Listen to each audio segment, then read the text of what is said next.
ഹരേ കൃഷ്ണ. ഹരേ കൃഷ്ണ. എല്ലാവർക്കും ഹരേ കൃഷ്ണ പ്രണാമം. മാതാജി. ശ്രീ വാസുദേവായ. ഹരേ കൃഷ്ണ. നമോ മാതാജി.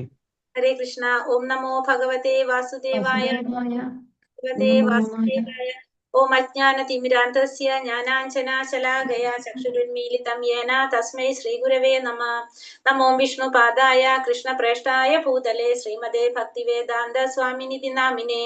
നമസ്തേ സാരസ്വതേ ദേവേ ഗൗരവാണി പ്രചാരിണേ നിർവിശേഷ ശൂന്യവാദി പാശ്ചാത്യദേശധാരിണേ. ജയ ശ്രീ കൃഷ്ണ ചൈതന്യ പ്രഭു നിത്യാനന്ദ ശ്രീ അദ്വൈത ഗദാധര ശ്രീവാസാദി ഗൗര ഭക്തവൃന്ദ.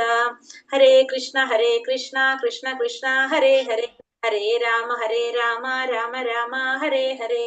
ഹരേ കൃഷ്ണ. ശ്രീ ശ്രീ രാധാ ഗോവിന്ദ ടെമ്പിൾ ഇസ്കോൺ മാംഗ്ലൂരിന്റെ 18 ദിവസത്തെ ഭഗവത്ഗീത ക്ലാസ്സിലേക്ക് എല്ലാവർക്കും സ്വാഗതം. ഹരേ കൃഷ്ണ. എല്ലാവർക്കും പ്രണാമം.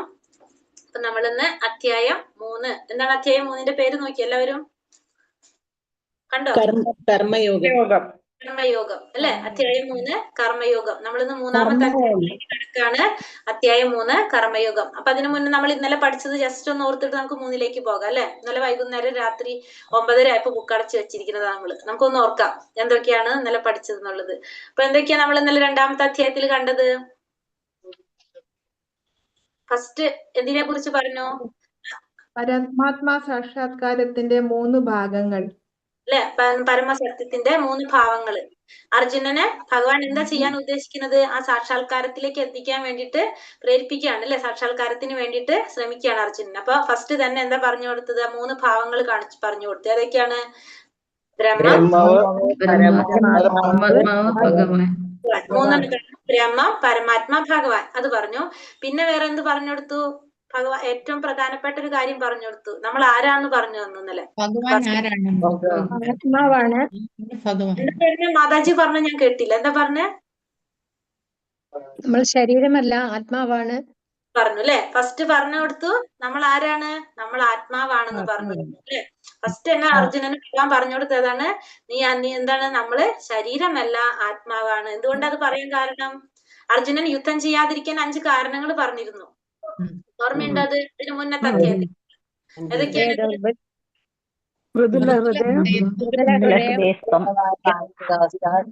ആളുകളെ കൊല്ലുവേണ്ടി വരുമ്പോഴുള്ള ബുദ്ധിമുട്ട്. മൃദുല ഹൃദയത്തിൽ. പിന്നെ 2ാമത്തെ പോയിന്റ് ഭൗതികമായ സുഖാനുഭവങ്ങള്. 3ാമത്തത്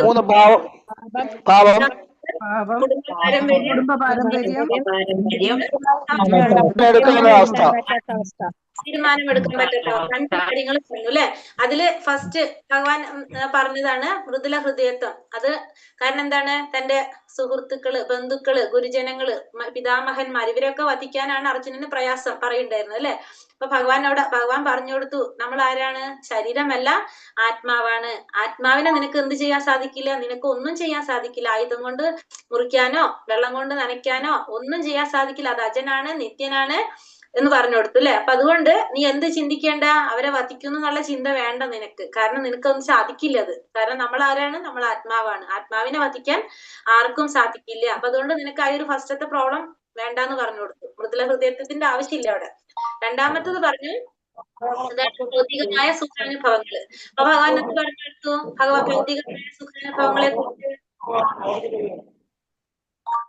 ഭൗതികമായ സുഖാനുഭവങ്ങളെ കുറിച്ച് ഭഗവാൻ പറഞ്ഞു അത് എല്ലാവർക്കും ഉണ്ടാകുന്നതാണ്. സുഖവും ദുഃഖവും വന്നും പോയിക്കൊണ്ടിരിക്കും. അതെങ്ങനെയാണ്? അതിങ്ങനെ സുഖം വരും, ദുഃഖം വരും. ആർക്കും എന്താണ്? സുഖവും ഇല്ല ഫുള്ള്, ആർക്കും ദുഃഖവും ഇല്ല. അത് നമ്മുടെ ഇന്ദ്രിയത്തിന്റെ എന്താ പറയാ, നമ്മുടെ അനുഭൂതിയാണത്. ചിലപ്പോ എന്റെ ദുഃഖം നിന്റെ സുഖമായിരിക്കും, നിന്റെ സുഖം എന്റെ ദുഃഖമായിരിക്കും. രണ്ടും അത് നമ്മുടെ കാഴ്ചപ്പാട് അനുസരിച്ചാണ് അത് ഉണ്ടാകുന്നത്. അതിന് നമ്മൾ എങ്ങനെ ചെയ്യണം? സഹിക്കാൻ പഠിക്കണം എന്ന് ഭഗവാൻ പറഞ്ഞു അല്ലെ? 3ാമത്തത് പറഞ്ഞു പാപം. അർജുനൻ പറഞ്ഞതാണ് പാപല്ലേ എന്ന് ചോദിച്ചു. അപ്പൊ അതിന് ഭഗവാൻ എന്താ പറഞ്ഞു കൊടുത്തത്? പാപം എങ്ങനെയാണ്?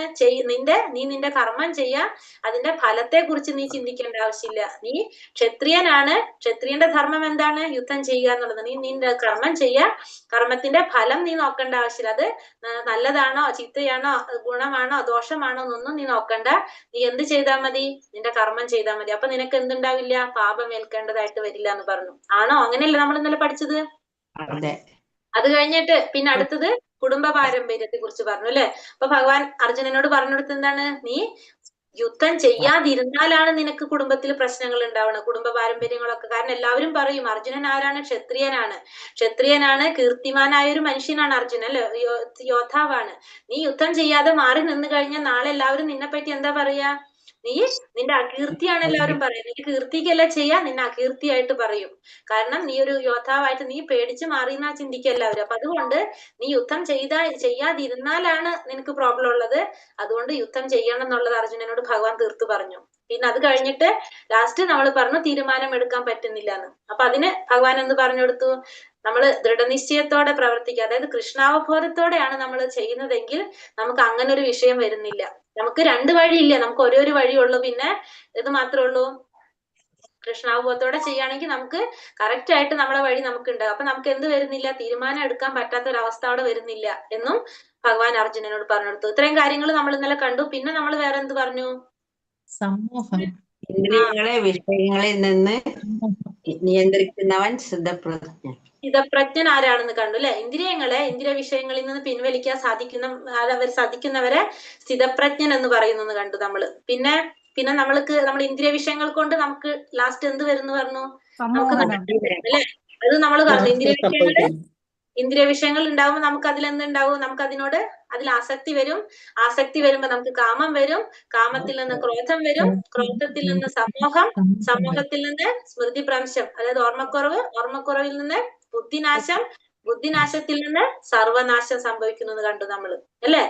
ഇതിന്റെ കാരണം എവിടെയാണ്? ഇന്ദ്രിയ വിഷയങ്ങളായിരുന്നു. അപ്പൊ ലാസ്റ്റ് കൺക്ലൂഷനിൽ എങ്ങനെ എത്തിയത്? നമ്മളെ ഇന്ദ്രിയങ്ങളെ നമ്മള് നിയന്ത്രിക്കണം. അപ്പൊ നമ്മൾ ഇന്ദ്രിയങ്ങളെ നിയന്ത്രിക്കാനായിട്ട് എന്ത് ചെയ്യണം എന്ന് പറഞ്ഞു? നമ്മൾ വിചാരിക്കുന്ന പോലെ അങ്ങോട്ട് പെട്ടെന്ന് അടച്ചുപൂട്ടി നമുക്ക് വയ്ക്കാൻ പറ്റുമോ? ഇല്ല. നമ്മൾ അത് എന്ത് ചെയ്യണം? നമ്മൾ ഭഗവാന്റെ സേവനത്തിന് ഉപയോഗിക്കണം. കൃഷ്ണാവബോധത്തില് എൻഗേജ് ചെയ്യിപ്പിക്കാനായിട്ട് ശ്രമിക്കുക. അങ്ങനെ നമുക്ക് പതുക്കെ നമുക്ക് എന്ത് സാധിക്കുള്ളൂ? ഇന്ദ്രിയങ്ങളെ നിയന്ത്രിക്കാൻ സാധിക്കുള്ളൂ എന്ന് പറയാം. അപ്പൊ ഇന്നലത്തെ അധ്യായത്തിലെ ലാസ്റ്റ് കൺക്ലൂഷനിൽ എത്തിയ നമ്മൾ എങ്ങനെയായിരുന്നു? നമ്മളൊരു സ്ഥിതപ്രജ്ഞനാകണം. നമ്മൾ ഇന്ദ്രിയങ്ങളെ നിയന്ത്രിക്കാനായിട്ട് സാധിക്കണം. എന്നാൽ മാത്രമേ, കാരണം ഇന്ദ്രിയ വിഷയങ്ങളാണ് നമ്മുടെ പ്രശ്നങ്ങൾ ഉണ്ടാക്കുന്നതെന്ന് കണ്ടു, അല്ലെ? അത് നമുക്ക് മാറ്റാനായിട്ട് സാധിക്കണം. അങ്ങനെയാണ് നമ്മൾ ഇന്നലെ രണ്ടാമത്തെ അധ്യായം നമ്മൾ അവസാനിച്ചത്, അല്ലെ? ഇനി അധ്യായം മൂന്നാമത്തെ കർമ്മയോഗം. അപ്പൊ അർജുനനോട് ഭഗവാൻ എന്ത് പറഞ്ഞു ഇന്നലെ? ഒന്ന് പറഞ്ഞു കർമ്മം ചെയ്യണം എന്ന് പറഞ്ഞു, അല്ലെ? കർമ്മം ഫലം ആഗ്രഹിക്കാതെ കർമ്മം ചെയ്യണം എന്ന് പറഞ്ഞു. അപ്പൊ നമ്മൾ ഇന്നലെ കർമ്മയോഗം പറഞ്ഞു. അർജുനന് ഭഗവാൻ കൊടുത്തു, ഭക്തിയോഗം കൊടുത്തു. ഹരേ കൃഷ്ണ. എന്താ ബഹളം അവിടെ? ഹരേ കൃഷ്ണ. അപ്പൊ നമ്മൾ ഇന്നലെ കർമ്മയോഗം ഭഗവാൻ അർജുനന് പറഞ്ഞു കൊടുത്തു, ഭക്തിയോഗം പറഞ്ഞു കൊടുത്തു, ജ്ഞാനയോഗം പറഞ്ഞു കൊടുത്തു, അല്ലെ? 3 യോഗം ഇന്നലെ അർജുനന് ഭഗവാൻ പറഞ്ഞു കൊടുത്തു. കാരണം ആ ഗുരുവായിട്ട് അർജുനൻ സ്വീകരിച്ചപ്പോ അർജുനനായ ഗാംഭീര്യത്തോടെ, ഒരു ഗുരുവിന്റെ ഗാംഭീര്യത്തോടെ അർജുനന് വേണ്ട കാര്യങ്ങളൊക്കെ ഇന്നലെ ഭഗവാൻ ഉപദേശിച്ചു. അപ്പൊ അർജുനന് സംശയം വന്നു ഇന്നലെ ഇത് പറഞ്ഞപ്പോ. കാരണം ഒന്ന് പറഞ്ഞു കർമ്മം ചെയ്യണം, പക്ഷെ അതിന്റെ ഫലം നീ ആഗ്രഹിക്കാൻ പാടില്ല എന്ന്. പിന്നെ പറഞ്ഞു കൃഷ്ണാവബോധത്തോടെ കർമ്മം ചെയ്യാം. ഭക്തിയോഗത്തിൽ അങ്ങനെയല്ലേ പറഞ്ഞ? സ്വല്പമപ്യസ്യ ധർമ്മസ്യ എന്ന് പറഞ്ഞ ചെറിയതായിട്ട് ചെയ്താൽ പോലും നമ്മളെ മഹാഭയങ്ങളിൽ നിന്ന് പോലും രക്ഷപ്പെടുത്തുന്നു പറഞ്ഞു. മഹാഭയം എന്താണെന്ന് നമ്മൾ പറഞ്ഞു ഇന്നലെ. എന്തായിരുന്നു മഹാഭയം? നമ്മുടെ ഏറ്റവും വലിയ ഭയം എന്താണ്? അതിൽ നിന്ന് പോലും നമുക്ക് മോചനം കിട്ടുന്നു. അപ്പോ ഇത്രയും പറഞ്ഞപ്പോ അർജുനന് സംശയം വരാണിത്. ഇങ്ങനെ പറഞ്ഞപ്പോ ഒന്ന് പറഞ്ഞു കർമ്മം ചെയ്യാ, അതിന്റെ ഫലം ആഗ്രഹിക്കരുതെന്ന് പറഞ്ഞു. രണ്ടാമത്തത് പറഞ്ഞു കൃഷ്ണാവബോധത്തോടെ കർമ്മം ചെയ്യാന്നും പറഞ്ഞു, അല്ലെ? അപ്പൊ അർജുനൻ അവിടെ ഒരു സംശയം വന്നു. അപ്പൊ അത് അങ്ങനെയാണ് മൂന്നാമത്തെ അധ്യായം നമ്മൾ തുടങ്ങുന്നത്. അർജുനൻ ചോദിക്കുകയാണ്. മൂന്നാമത്തെ അധ്യായത്തിന്റെ പേര് എന്താണ്? കർമ്മയോഗം, അല്ലെ? മൂന്നാമത്തെ അധ്യായം കർമ്മയോഗം. നമുക്ക് അധ്യായത്തിലേക്ക് കടക്കാം. ഇന്നലെ രണ്ടാമത്തെ അധ്യായം എല്ലാവരും നോക്കിയിരുന്നോ? ഹരേ കൃഷ്ണ. സംശയങ്ങളൊന്നുമില്ലല്ലോ? ഹരേ കൃഷ്ണ. അപ്പൊ നമുക്ക് സംശയമൊന്നുമില്ല. ഹരേ കൃഷ്ണ. അപ്പൊ നമുക്ക് അധ്യായം 3 കടക്കാം. ഓം നമോ ഭഗവതേ വാസുദേവായ. അർജുന ഉവാച ജ്ഞായസി ചേത് കർമ്മണസ്തേ മദേ ബുദ്ധിർജനാർദ്ദന തത്കീം കർമ്മണി ഘോരേ മാം നിയോജയസി കേശവ. അർജുനൻ പറഞ്ഞു, ഹേ ജനാർദ്ദന, അല്ലയോ കേശവ, ഫലകാംക്ഷയോടെ ചെയ്യുന്ന കർമ്മത്തെക്കാൾ ശ്രേഷ്ഠമാണ് ബുദ്ധി എന്ന് കരുതുന്നുവെങ്കിൽ അങ്ങ് എന്തിനാണ് എന്നെ ക്രൂരമായ ഈ യുദ്ധത്തിന് പ്രേരിപ്പിക്കുന്നത്? അപ്പൊ അർജുനൻ ചോദിക്കുകയാണ് ഭഗവാന്റെ അടുത്ത്. ഇവിടെ ഭഗവാനെ വിളിക്കുന്നത് എങ്ങനെയാണ്? ജനാർദ്ദന, കേശവ, രണ്ട് പേരുകൾ പഠിക്കുക നമ്മുടെ. ഇതിനു മുന്നേ നമ്മൾ പഠിച്ചിട്ടുണ്ടായിരുന്നു ഭഗവാന്റെ കുറച്ച് പേരുകൾ. എന്തൊക്കെയാ പറഞ്ഞത് നമ്മള് ഫസ്റ്റത്തെ രണ്ടാമത്തെ അധ്യായത്തിലൊക്കെ ആയിട്ട്? അച്യുതൻ, അച്യുതൻ, മാധവൻ, അച്യുതൻ, കേശവൻ, മാധവൻ, പാർത്ഥസാരഥി. പാർത്ഥസാരഥി നമുക്ക് പഠിച്ചില്ല നമ്മള്. അപ്പൊ ഇവിടെ നമ്മൾ പറഞ്ഞു ജനാർദ്ദന, കേശവ എന്ന് വിളിക്കണം അല്ലെ. ഭഗവാൻ ജനാർദ്ദൻ എന്ന് വെച്ചാൽ പരിപാലിക്കുന്നവനാണ് എല്ലാവരും. പിന്നെ കേശവൻ, കേശി എന്ന അസുരനെ വധിച്ചത് കൊണ്ട് ഭഗവാന് കേശവ എന്നുള്ളൊരു പേര് കൂടി ഭഗവാനുണ്ട്. എന്താണ് ചോദിക്കുന്നത്? ഫലകാംക്ഷയോടെ ചെയ്യുന്ന കർമ്മത്തെക്കാൾ ശ്രേഷ്ഠമാണ് ബുദ്ധി എന്ന് കരുതുന്നുവെങ്കിൽ അങ്ങ് എന്തിനാണ് എന്നെ ക്രൂരമായി യുദ്ധത്തിന് പ്രേരിപ്പിക്കുന്നത്? ഇവിടെ ബുദ്ധി എന്ന് പറയുന്നത് കൃഷ്ണാവബോധത്തെ കുറിച്ചാണ് പറയുന്നത്. അപ്പൊ ഫലം ആഗ്രഹിച്ചുകൊണ്ട് ചെയ്യുന്ന കർമ്മത്തെക്കാൾ ശ്രേഷ്ഠമാണ്, ഫലകാംക്ഷയോടെ ചെയ്യുന്ന കർമ്മത്തെക്കാൾ ശ്രേഷ്ഠമാണ് ബുദ്ധി എന്ന് കരുതുന്നെങ്കിൽ, കൃഷ്ണാവബോധത്തോടെ പ്രവൃത്തി ചെയ്യുകയാണെങ്കിൽ പിന്നെ എന്തിനാണ് എന്നെ ക്രൂരമായ യുദ്ധത്തിന് പ്രേരിപ്പിക്കുന്നത് എന്നാണ് ഇവിടെ അർജുനൻ ഭഗവാനോട് ചോദിക്കുന്നത്. പിന്നെന്താ പറയുന്നത്? വ്യാമിശ്രേണേവ വാക്യേന ബുദ്ധി മോഹായ സീവമേ തതേകം വദ നിശ്ചിത്യ യേന ശ്രേയോഹമാപ്നുയാം. ദ്വയാർത്ഥങ്ങളുള്ള ഉപദേശങ്ങളാൽ അങ്ങ് എന്റെ ബുദ്ധി അമ്പരിപ്പിക്കുന്നു. എനിക്ക് ഏറ്റവും ശ്രേയസ്കരമായത് എന്തെന്ന് തീർത്തു പറഞ്ഞു തരൂ. അപ്പൊ ഇവിടെ എന്താ പറഞ്ഞ? ദ്വയാർത്ഥങ്ങളുള്ള ഉപദേശങ്ങളാൽ, ദ്വയാർത്ഥങ്ങൾ രണ്ട് അർത്ഥം വരുന്ന രീതിയിൽ അല്ലെ ഉപദേശങ്ങൾ തന്നിട്ട് അങ്ങ് എന്റെ ബുദ്ധിയെ അമ്പരിപ്പിക്കുകയാണ് ചെയ്യുന്നത്. അതില് എനിക്ക് ഏറ്റവും ശ്രേയസ്കരമായത് തദേകം വധ എന്നാ പറയുന്നത്. തത് ഏകം വധ, ആ ഒന്നിനെ കുറിച്ച്, എനിക്ക് ഏറ്റവും ശ്രേയസ്കരമായ ആ ഒന്നിനെ കുറിച്ച് എനിക്ക് തീർത്ത് പറഞ്ഞു തരും. അപ്പൊ എനിക്ക് ഏറ്റവും യോജിച്ചത് എന്താണോ അത് എനിക്ക് പറഞ്ഞു തരാനാണ് ഇവിടെ അർജുനൻ ഭഗവാനോട് ആവശ്യപ്പെടുന്നത്. ഭഗവാൻ എന്താ പറയുന്നത്? ന കർമ്മണാമനാരംഭ നൈഷ്കർമ്മ്യം പുരുഷോശ്നുതേ നചാ സന്യാസനാദേവ സിദ്ധിം സമധി ഗച്ഛതി. കർമ്മം ചെയ്യാതിരുന്നത് കൊണ്ട് മാത്രം ആരും കർമ്മഫലങ്ങളിൽ നിന്ന് മുക്തരാകുന്നില്ല. സന്യാസം കൊണ്ട് മാത്രം ഒരാൾ പൂർണ്ണത നേടുകയുമില്ല. അപ്പൊ ഭഗവാൻ പറയുന്നത് കർമ്മം ചെയ്യാതിരുന്നാല് ആർക്കും എന്തുണ്ടാവില്ല? കർമ്മഫലത്തിൽ നിന്ന് മുക്തി നേടാനായിട്ട് സാധിക്കില്ല. അപ്പൊ സന്യാസം കൊണ്ട് മാത്രം ആർക്കും പരിപൂർണത നേടാനും സാധിക്കില്ല. അപ്പൊ ഇവിടെ കഴിഞ്ഞ ഇതിൽ പറഞ്ഞെന്താണ്? കർമ്മത്തിന്റെ ഫലം നമ്മൾ പറഞ്ഞില്ല, നമ്മൾ ചെയ്യുന്ന കർമ്മത്തിന്റെ ഫലം നമ്മൾ അനുഭവിക്കേണ്ടതാണ്. നമുക്ക് കർമ്മത്തിന്റെ ഫലം ഉണ്ടാവും എന്ന് പറഞ്ഞില്ല. അപ്പൊ ഏതാണ് നല്ല കർമ്മം, നല്ലതെന്ന് ചോദിച്ചിട്ടാണ് അർജുനൻ ചോദിക്കുന്നത്. ഇവിടെ ഭഗവാൻ പറയുന്നത് കർമ്മം ചെയ്യാതിരുന്നത് കൊണ്ട് ആർക്കും എന്തില്ല? കർമ്മഫലത്തിൽ നിന്ന് മുക്തി നേടാനായിട്ട് സാധിക്കില്ല. കാരണം എല്ലാവരും എന്ത് ചെയ്യണം? കർമ്മം ചെയ്തേ പറ്റൂ. കർമ്മം ചെയ്യാതിരിക്കാനായിട്ട് ആർക്കും സാധിക്കില്ല. നമ്മൾ ഈ ഒരു ഭൗതിക ലോകത്തിൽ നമ്മൾ ജന്മം എടുത്തു കഴിഞ്ഞാൽ, മനുഷ്യനായിട്ടൊരു ജന്മം എടുത്തു കഴിഞ്ഞാൽ നമുക്ക് ഓരോരുത്തർക്കും പറഞ്ഞിരിക്കുന്ന കർമ്മമുണ്ട്. നമ്മുടെ ധർമ്മം നമ്മൾ പാലിച്ചേ പറ്റൂ. അത് ചെയ്യാതിരിക്കാൻ നമുക്ക് ആർക്കും സാധിക്കില്ല. ഇപ്പൊ പഞ്ചസാരയുടെ ധർമ്മം എന്താണ്? പഞ്ചസാരയുടെ മധുരം നൽകാന്നുള്ളതാണ് അല്ലെ പഞ്ചസാരയുടെ ധർമ്മം. പഞ്ചസാര അത് ചെയ്യുന്നു. അപ്പൊ നമുക്ക് ഓരോരുത്തർക്കും നമ്മുടെ ധർമ്മങ്ങളുണ്ട്, നമ്മൾ അത് ചെയ്തിരിക്കണം. ഇപ്പൊ നമ്മളൊരു ഗൃഹസ്ഥനാണെങ്കിൽ ഗൃഹസ്ഥന് കുടുംബമുണ്ട്, കുട്ടികളുണ്ട്, വീട് നോക്കണം, അച്ഛനുണ്ട്, അമ്മയുണ്ട്, അവരെയൊക്കെ നോക്കണം. അത് ആരുടെ ഡ്യൂട്ടിയാണ്? ആ വ്യക്തിയുടെ ഡ്യൂട്ടിയാണ് അല്ലെ. അപ്പൊ നമ്മൾ ഓരോരുത്തർക്കും ഓരോ ധർമ്മങ്ങളുണ്ട്. ആ കർമ്മം നമ്മൾ ചെയ്തേ പറ്റൂ. അതിൽ നിന്ന് നമുക്ക് ആർക്കും മുക്തി നേടാനായിട്ട്, നമുക്ക് മാറി നിൽക്കാനായിട്ട് സാധിക്കില്ല. അപ്പൊ കർമ്മം ചെയ്യാതെ നമുക്ക് ഇരിക്കാൻ സാധിക്കില്ല. സന്യാസം കൊണ്ട് ഒരാൾക്ക് പൂർണ്ണത നേടാനും സാധിക്കില്ല. അപ്പൊ ഇവിടെ പറയുന്നത് നമ്മൾ പറഞ്ഞല്ലേ, കർമ്മം ചെയ്യാതിരിക്കുന്നത് കൊണ്ട് ആർക്കും കർമ്മത്തിന്റെ ഫലത്തിൽ നിന്ന് മുക്തി നേടാൻ സാധിക്കില്ല.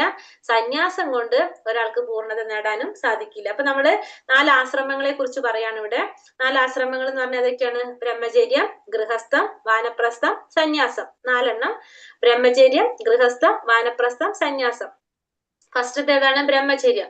ബ്രഹ്മചര്യം എന്ന് പറഞ്ഞു കഴിഞ്ഞാൽ നമുക്കിപ്പോ ഏകദേശം ഒരു 25 വയസ്സ് വരെ നമുക്ക് എന്ത് പറയാം? ബ്രഹ്മചര്യം എന്ന് പറയാം. നമ്മുടെ ഒരു പീരീഡ്.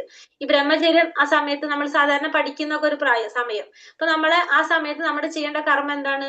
നമ്മൾ പഠിക്കുക എന്നുള്ളതാണ് നമ്മുടെ ഉത്തരവാദിത്വം അല്ലെ. നമ്മൾ ചെയ്യേണ്ട കർമ്മം പഠിക്കുക എന്നുള്ളതാണ്. അത് കഴിഞ്ഞ് നമ്മൾ എവിടേക്ക് കടക്കും? ഗൃഹസ്ഥത്തിലേക്ക് കടക്കും. ഗൃഹസ്ഥത്തിലേക്ക് കടന്ന വിവാഹം കഴിച്ചു, കുടുംബമായി, കുട്ടികളായി, ഭാര്യയായി, അല്ലെങ്കിൽ ഭർത്താവായി, മക്കളായി, നമ്മള് എന്താണ്? നമ്മുടെ കുടുംബം നോക്കിക്കൊണ്ട് പോകണം.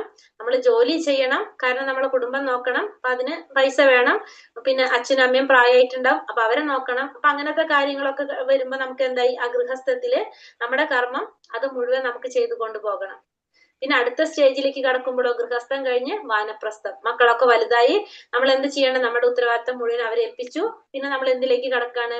നമ്മൾ പതുക്കെ പതുക്കെ ഈ ഭൗതികമായിട്ടുള്ള കാര്യങ്ങളിൽ നിന്ന് കുറച്ച് കുറച്ച് കൊണ്ടുവന്ന് നമ്മൾ എന്തിലേക്ക് കടക്കാണ്? പിന്നെ ഭഗവാന്റെ കാര്യങ്ങളിലേക്ക് കടക്കും അല്ലെ? അതാണ് വാനപ്രസ്ഥം. അത് കഴിഞ്ഞിട്ടാണ് എന്ത്? സന്യാസം, പരിത്യാഗം. അതാണ് ഈ ഒരു ഓർഡർ പറയുന്നത്.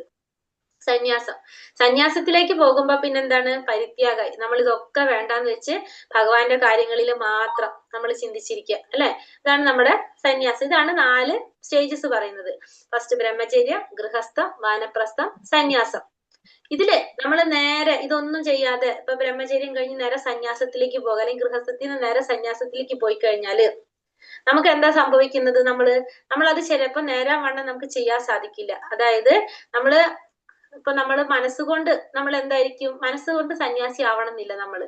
അപ്പൊ നമ്മളിപ്പോ നമ്മൾ ഈ ധർമ്മങ്ങളൊന്നും പാലിക്കാതെ നമ്മൾ എന്ത് ചെയ്യാണ്? നേരെ നമ്മൾ സന്യാസത്തിലേക്ക് കടന്നു. രൂപത്തിൽ നമ്മൾ സന്യാസിയായിരിക്കും, പക്ഷെ മനസ്സുകൊണ്ട് നമ്മൾ ആരാവണമെന്നില്ല? സന്യാസി ആവണമെന്നില്ല. പൂർണ്ണത നേടാൻ സാധിക്കില്ല. അതായത് നമ്മൾ പരിത്യാഗിയാണ്. സന്യാസി എന്ന് പറയുമ്പോ പരിത്യാഗാണ് പറയുന്നത്. അപ്പൊ പരിത്യാഗം പറയുമ്പോ എന്താണ്? അവിടെ നമുക്ക് വേറെ ഒന്നിനെ കുറിച്ചും ഒരു ചിന്തയില്ല അല്ലെ? ഭഗവാനെ കുറിച്ച് മാത്രം ചെയ്തു പോകുന്ന ഒരു അവസ്ഥയാണ് നമ്മളെ. പക്ഷെ നമ്മളെ ചിന്ത എന്തായിരിക്കും? നമ്മളെ വീട്ടിലെ ചിന്തകളായിരിക്കും. നമ്മളെ വീട്ടില് ഇപ്പൊ എങ്ങനെയാണ്? നമ്മളെ മക്കൾ എന്ത് ചെയ്യുന്നു? കാരണം എന്താണ്? നമ്മൾ ഇത് മുഴുവനാക്കാതെയാണ് നമ്മൾ ഇപ്പുറത്തേക്ക് കടന്നത്. അപ്പൊ ഒരു സ്റ്റേജ് മുഴുവനാക്കിയിട്ട് ഇപ്പുറത്തേക്ക് കടന്നില്ലെങ്കിൽ നമുക്ക് എന്താണ്? നമുക്ക് ഒരിക്കലും സമാധാനം കിട്ടില്ല, സ്വസ്ഥത കിട്ടില്ല, നമുക്ക് ശരിക്കും ചെയ്യാനായിട്ട് സാധിക്കില്ല. അപ്പൊ അതുകൊണ്ട് സന്യാസം കൊണ്ട് ഒരാൾക്ക് പൂർണ്ണത നേടാൻ സാധിക്കില്ല. നമ്മൾ എന്ത് വേണം? അത് ഓരോ രീതിയിൽ അത് കറക്റ്റ് ആയിട്ട് ഫോളോ ചെയ്ത് വന്നാൽ മാത്രമേ നമുക്ക് എന്ത് കിട്ടുള്ളൂ? പരിപൂർണത നേടാനായിട്ട് നമുക്ക് സാധിക്കുള്ളൂ. അപ്പൊ ഇത് എന്തിനാണ് ഇതൊക്കെ പറയുന്നത്? പരിപൂർണത നേടാനായിട്ട് അല്ലെങ്കിൽ സാക്ഷാത്കാരം നേടാനായിട്ടുള്ളതാണ് ഈ ആശ്രമ വ്യവസ്ഥകളൊക്കെ. എന്തിലേക്കാണ് നമ്മളെ കൊണ്ടുപോകുന്നത്? ആത്മസാക്ഷാത്കാരം നേടാനുള്ള ഓരോ മാർഗങ്ങളിലേക്ക് കൊണ്ടുപോകുന്നതാണ് ഇതെല്ലാം. ഇന്നലെ നമ്മൾ പറഞ്ഞു അർജുനന് ഭഗവാൻ പറഞ്ഞു കൊടുത്തു, ആത്മസാക്ഷാത്കാരം നേടിക്കാന്നുള്ളതാണല്ലോ അർജുനനെ കൊണ്ട് ഭഗവാൻ നോക്കുന്നുണ്ടായിരുന്നത്. അതിനു വേണ്ടിട്ട് ആത്മസാക്ഷാത്കാരം നേടാനുള്ള ഓരോ മാർഗങ്ങളാണ് ഇതെല്ലാം. ഇതിലേക്കൂടെ പോയി നമുക്ക് എവിടേക്ക് എത്താം? ആ ആത്മസാക്ഷാത്കാരത്തിന്റെ പാതയിലേക്ക് എത്താം. അതാണ് നമ്മള് ഈ ആശ്രമങ്ങൾ, 4 ആശ്രമങ്ങളെ കുറിച്ച് പറയുന്നത്. അപ്പൊ ഇത് ഇപ്പൊ നമുക്ക് മനസ്സിലാക്കാം. നമുക്ക് വിധിക്കപ്പെട്ട കർമ്മങ്ങൾ, നമുക്ക് ഇത്രയും വിധി നടക്കുക. നമുക്ക് വിധിക്കപ്പെട്ട കർമ്മങ്ങള് നമ്മൾ എന്താണ്? നമ്മൾ ചെയ്യേ പറ്റൂ. അത് ചെയ്തിട്ട് വേണം നമ്മൾ എന്ത് ചെയ്യാനായിട്ട്? സന്യാസം സ്വീകരിക്കാനായിട്ട്. അല്ലാതെ നമുക്കൊന്നും ചെയ്യാൻ പറ്റില്ല. നമുക്ക് ഓരോരുത്തർക്കും വിധിക്കപ്പെട്ട കർമ്മമുണ്ട്. അത് നമ്മൾ ചെയ്യേണ്ടത് അത്യാവശ്യമാണ്. അപ്പൊ കർമ്മം ചെയ്യണം എന്നുള്ളത് ഭഗവാൻ ഇവിടെ തീർത്തു പറഞ്ഞു തന്നു. ഇനി അടുത്ത ശ്ലോകത്തില് അത് എങ്ങനെ ചെയ്യണം എന്നാണ് ഭഗവാൻ പറയുന്നത്. കർമ്മം നമ്മൾ ചെയ്യണം എന്ന് ഇപ്പൊ ഭഗവാൻ പറഞ്ഞു. ഇനി അതില് എങ്ങനെ ചെയ്യണം എന്ന് പറയാണ്. യജ്ഞാർത്ഥാത് കർമ്മണോന്യത്ര ലോകോയം കർമ്മ ബന്ധനഃ തദർത്ഥം കർമ്മ കൗന്ദേയ മുക്തസംഗ സമാചര. കർമ്മം വിഷ്ണുവിനായുള്ള യജ്ഞം എന്ന നിലയിലാണ് അനുഷ്ഠിക്കേണ്ടത്. അപ്പൊ എങ്ങനെയാണ് കർമ്മം ചെയ്യേണ്ടത്? വിഷ്ണുവിനായിട്ടുള്ള യജ്ഞം എന്ന നിലയില് കർമ്മം അനുഷ്ഠിക്കേണ്ടതാണ്. അല്ലെങ്കിൽ അത് മനുഷ്യനെ ഭൗതിക ലോകത്തോട് കൂടുതൽ ബന്ധിക്കുകയുള്ളൂ. കുന്തിപുത്ര, നിന്റെ നിർദ്ദിഷ്ട കർമ്മങ്ങളെ ഭഗവാന്റെ സംതൃപ്തിക്കായി നിർവഹിക്കൂ. അങ്ങനെ ചെയ്താൽ നിനക്ക് എന്നെന്നും ബദ്ധമുക്തനായിട്ടിരിക്കാം. അപ്പൊ കർമ്മം ചെയ്യണം. അതെങ്ങനെ ചെയ്യണം?